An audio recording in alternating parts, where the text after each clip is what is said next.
ಸ್ವಾಮಿಗಳವರು ಮತ್ತು ಪೀಠಾಧಿಪತಿಗಳ ಹೆಸರುಗಳ ಹಿಂದೆ 108 ಮತ್ತು 1008 ಅಂತ ಈ ರೀತಿಯಾಗಿ ಸಂಖ್ಯೆಯನ್ನು ಬರೆದಿರ್ತಾರೆ.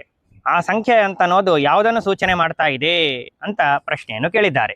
ಈ ರೀತಿಯಾಗಿ ನಾವು ಚಿಂತನೆಯನ್ನು ಮಾಡಬಹುದು. ಶ್ರೀ ಅಂತ ಅನ್ನೋ ಶಬ್ದ ಇದು ಗೌರವವನ್ನು ಸೂಚಿಸುವುದಕ್ಕಾಗಿ ಬಳಸುವಂತಹ ಶಬ್ದ.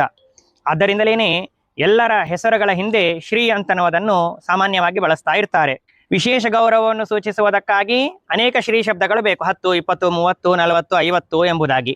ಹೀಗೆ ಹೆಚ್ಚೆಚ್ಚು ಗೌರವವನ್ನು ಸೂಚಿಸುವುದಕ್ಕಾಗಿ ಹೆಚ್ಚೆಚ್ಚು ಶ್ರೀ ಶಬ್ದಗಳನ್ನು ಪ್ರಯೋಗವನ್ನು ಮಾಡಬೇಕು. ಸ್ವಾಮಿಗಳವರು ಪೀಠಾಧಿಪತಿಗಳು ಇವರು ವಿಶೇಷ ಗೌರವಕ್ಕೆ ಅರ್ಹರಾಗಿದ್ದಾರೆ. ಯಾಕೆ ವಿಶೇಷ ಗೌರವಕ್ಕೆ ಅರ್ಹರಾಗಿದ್ದಾರೆ ಅಂತಂದ್ರೆ ಭಗವಂತನ ವಿಶೇಷವಾಗಿರುವಂತಹ ಸನ್ನಿಧಾನಕ್ಕೆ ಪಾತ್ರರಾಗಿದ್ದಾರೆ ಅಂತ ಅರ್ಥ.